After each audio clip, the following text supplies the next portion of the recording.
Y eso, un operativo migratorio en San Bernardino ya está causando indignación. Un jardinero fue arrestado por agentes de ICE mientras trabajaba en una vivienda. En San Bernardino, California, una niña de 14 años terminó con dolor en la cabeza después de que un agente de inmigración, según denuncia su familia, la golpeara en el rostro mientras intentaba defender a su padre.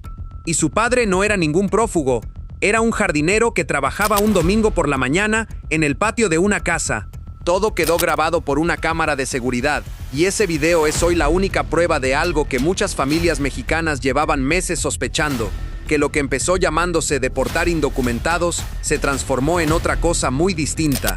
Porque la pregunta que de verdad importa no es solo qué le pasó a esta niña, es cuántas familias más recibieron el mismo golpe este mismo mes y qué está haciendo México mientras tanto para protegerlas.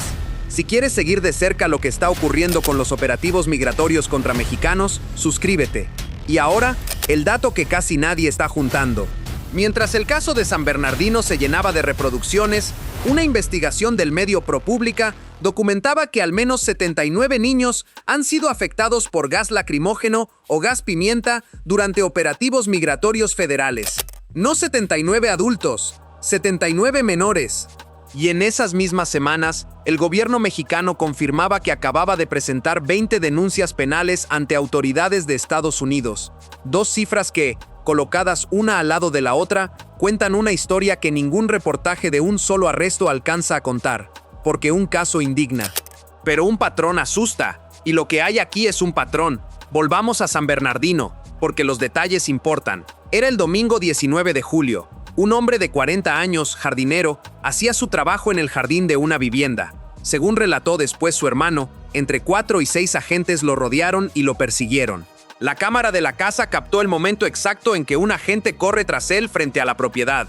Hasta ahí, podría ser un arresto migratorio más de los cientos que ocurren cada semana en California. Pero lo que pasó después es lo que convirtió este caso en algo distinto. El hermano del jardinero cuenta que, mientras unos agentes se llevaban a su familiar, otro lo agarró a él, lo tumbó al suelo y le lastimó el pie derecho. Dice que no lo podía ni mover. Y en medio de ese caos estaba la hija de este hombre, una adolescente de 14 años que también se encontraba ahí, ayudando en las labores. La joven vio cómo sometían a su padre e hizo lo que haría casi cualquier hija, intentó defenderlo. Fue entonces, según la denuncia de la familia, cuando uno de los uniformados la golpeó en la cara. Su padre lo resumió con una frase que pesa más que cualquier estadística. Dijo que a la niña le duele la cabeza y que a él eso le dolió todavía más. Aquí conviene detenerse, porque hay una diferencia que este canal no va a borrar. Lo que la familia denuncia es una agresión a una menor. Lo que existe, por ahora, es el testimonio de esa familia y un video de vigilancia que todavía está siendo analizado. El Departamento de Seguridad Nacional, al que se le pidió una versión, no respondió de inmediato. Es decir, del lado del gobierno, silencio. Del lado de la familia, una acusación grave y unas imágenes. Un abogado de inmigración que revisó el caso lo dijo con claridad. Habrá que analizar ese video para determinar si hubo un uso excesivo de la fuerza y si se violaron los derechos civiles de los afectados. Esa es la batalla que viene, y esa grabación puede ser la que la decida. Hay un detalle más que la familia subraya, y que no es menor. Aseguran que los agentes nunca mostraron ninguna orden, ni un papel. La dueña de la casa donde trabajaban los dos hermanos lo vivió desde su puerta y quedó igual de desconcertada. Lo dijo con la impotencia de quien no puede hacer nada. Si hubieran traído una orden, sería otra cosa, pero el hombre solo estaba trabajando ahí, con su niña al lado. Esa frase, dicha por una testigo que no tiene nada que ver en el conflicto migratorio, es quizá la más incómoda de todas, porque describe exactamente el problema: un trabajador y una menor en una jornada normal en el patio de una casa. Y si crees que este es un caso aislado, aquí es donde la historia se rompe. Gracias por seguir hasta este punto, porque lo que viene ahora cambia por completo la escala de lo que estamos viendo. San Bernardino no es el primer caso de un menor atrapado en estos operativos, ni de lejos. Organizaciones de noticias en California llevan meses documentando redadas en las que fueron detenidos no solo trabajadores y padres de familia, sino también adolescentes, incluido un menor de 16 años. Se ha documentado el caso de un hombre al que los agentes sacaron de su auto justo cuando subía a sus hijos para llevarlos a la escuela. Y hay algo todavía más inquietante. Defensores de migrantes denuncian que, tras ciertos cambios de reglas, se ha llegado a usar a menores indocumentados como carnada, es decir, como forma de localizar y arrestar a los familiares que se ofrecen a cuidarlos. Cuando un niño se convierte en el anzuelo para atrapar a su tío o a su madre, ya no estamos hablando de control migratorio, estamos hablando de otra cosa. Y hay que entender la escala de lo que ocurre en California, porque no es un episodio de una semana.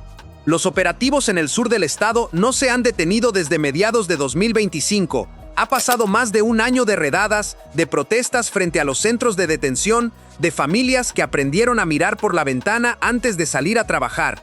Se llegó al punto de que antes de los partidos del Mundial en la zona, la presidenta de México pidió públicamente que no se realizaran operativos migratorios alrededor de los estadios y que los consulados activaran protocolos por si detenían a algún aficionado.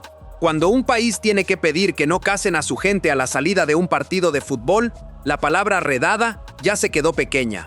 Ese es el telón de fondo del caso de San Bernardino. No un hecho suelto, sino un punto más en una línea que lleva meses subiendo. Pero para entender de verdad hasta dónde ha escalado esto, hay que mirar la cifra más dura de todas. Entre mayo de 2025 y julio de 2026, 17 ciudadanos mexicanos murieron en operativos migratorios o mientras estaban bajo custodia de las autoridades de inmigración en Estados Unidos. 17. Las circunstancias, según la propia Cancillería mexicana, son variadas. Presuntos suicidios en las celdas, complicaciones médicas que nadie atendió a tiempo, uso de la fuerza por parte de agentes, muertes durante los traslados. Detrás de cada uno de esos números, hay una familia que recibió una llamada que jamás esperó. Uno de ellos era un joven indígena de Chiapas hallado sin vida en su celda a los pocos días de ser detenido. Otro, un hombre encontrado colgado tras apenas 6 días encerrado por una simple infracción de tránsito. Su familia rechaza la versión oficial, y ese detalle se repite caso tras caso.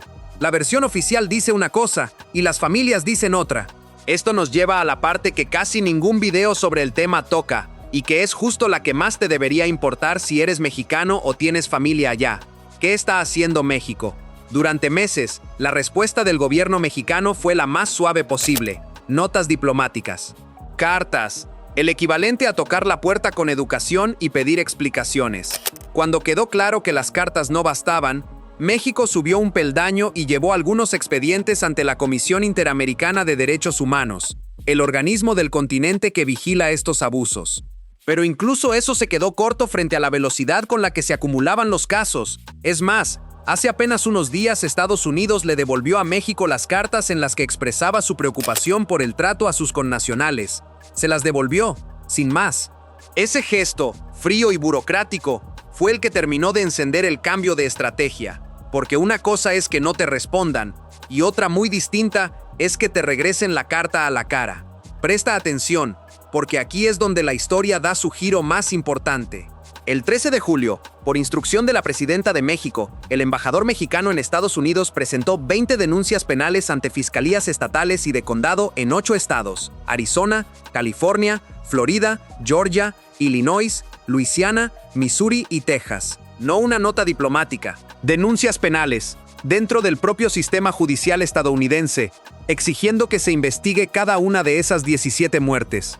A eso se sumó una denuncia ante el Departamento de Justicia de Estados Unidos y una petición formal al Alto Comisionado de las Naciones Unidas para los Derechos Humanos, pidiéndole que recabe información, analice los hechos y emita recomendaciones. En otras palabras, México dejó de tocar la puerta con educación y decidió llevar el caso a los tribunales del propio país señalado y a la mayor instancia de derechos humanos del planeta. La presidenta mexicana lo enmarcó sin rodeos. Dijo que no se puede permitir el maltrato a los migrantes, que su única falta es no tener documentos, aunque estén trabajando, aunque los haya contratado una empresa estadounidense. Y aclaró algo importante, que no busca un conflicto diplomático, sino exigir respeto a los derechos humanos por la vía institucional. Es una línea muy fina. México necesita a Estados Unidos en comercio, en seguridad, en 1000 cosas, pero al mismo tiempo tiene a millones de connacionales del otro lado que están viendo en tiempo real cómo tratan a los suyos. Y si has llegado hasta aquí, quédate, porque falta la pieza que le da sentido a todo lo demás. Esto no empezó con la niña de San Bernardino. Hace unos meses, la comunidad migrante vio otro caso que marcó a la opinión pública mexicana, el de un hombre golpeado por agentes de inmigración en un restaurante de Santa Ana, California. Lo que hizo ese caso tan simbólico fue quién era: el padre de 3 jóvenes que sirven en la Marina de Estados Unidos. Es decir, un hombre cuyos propios hijos visten el uniforme del país que estaba golpeando a su padre. La presidenta de México lo señaló personalmente. Y ese caso, junto a las 17 muertes, junto a los 79 niños afectados por gases, junto a la niña de San Bernardino, forma un dibujo que ya no se puede ignorar. Aquí está el punto que le da nombre a todo esto. Una política de deportación, por dura que sea, tiene una lógica: detener a personas sin papeles y expulsarlas.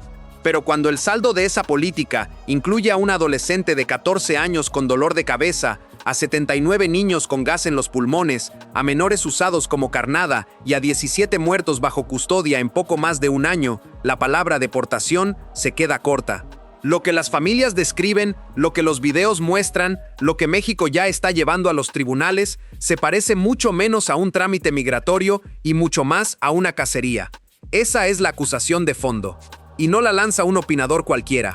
La sostiene, con denuncias penales firmadas, el gobierno de un país entero. Del otro lado, la postura oficial estadounidense es que sus agentes aplican la ley y que muchos de estos incidentes ocurren en medio de resistencia o de situaciones de riesgo para los propios agentes. Es una versión que existe y que hay que nombrar. Pero es también una versión que, en el caso de San Bernardino, nadie del gobierno salió a dar. Cuando se pidió una explicación, la respuesta fue el silencio. Y el silencio, frente a un video de una menor golpeada, no convence a nadie. Entonces, ¿qué le queda a esa familia? Más de lo que muchos creen, y conviene decirlo con claridad porque le puede servir a cualquiera que esté viendo esto. Lo primero, una orden administrativa de inmigración no es lo mismo que una orden firmada por un juez. La primera no obliga a nadie a abrir la puerta de su casa. Solo una orden judicial, con el nombre de la persona y la firma de un juez, tiene ese peso. Segundo, toda persona, tenga papeles o no, tiene derecho a guardar silencio y a no firmar ningún documento sin un abogado presente. Y tercero, el que casi nadie usa: cualquier mexicano detenido tiene derecho a que se avise a su consulado. Un derecho que está en un tratado internacional y que las autoridades están obligadas a respetar.